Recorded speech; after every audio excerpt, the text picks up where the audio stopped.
દર્શક મિત્રોનું હાર્દિક સ્વાગત છે। બ્રેકિંગ ન્યૂઝમાં આપ જોઈ રહ્યા છો ગુજરાત ન્યૂઝ 24। જાફરાબાદના હેમાળ ગામના ખેડૂતનો ખેતરે જવાનો રસ્તો ધોવાતા ખેડૂત પરિવાર પરેશાન।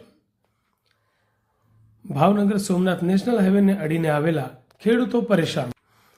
વાડી વિસ્તારમાં જવા માટેનો માર્ગ સંપૂર્ણપણે તૂટી જતા ખેડૂતો પરેશાન થયા છે। નેશનલ હાઈવે બનવાથી વરસાદી પાણીને કારણે કોઝવે નાળું ધોવાતા ખેડૂતોને પડતી મુશ્કેલી। નેશનલ હાઈવે બનવાથી માર્ગ ઊંચો બન્યો, જેથી વરસાદી પાણી ઘૂસી જાય છે ખેતરોમાં।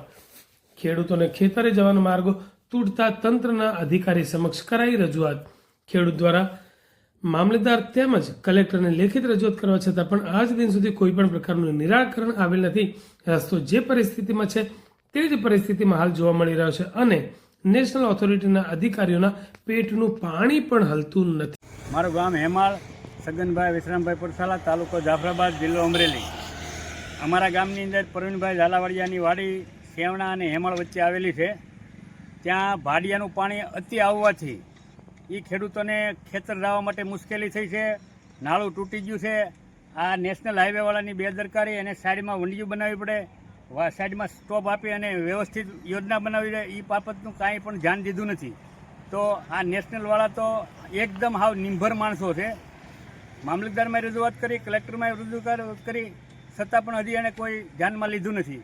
તો વહેલી તકે આ તંત્ર જાગૃત થાય અને આ લોકોને વાડીએ જવાય એવી થોડીક વ્યવસ્થિત યોજના બનાવી દે, એવી અમારી ગામજનો થકી અમારી અપેક્ષાઓ છે। મારું નામ પ્રવીણભાઈ નાનજીભાઈ ઝાલાવાડિયા, ગામ હેમાળ, તાલુકો જાફરાબાદ, જિલ્લો અમરેલી।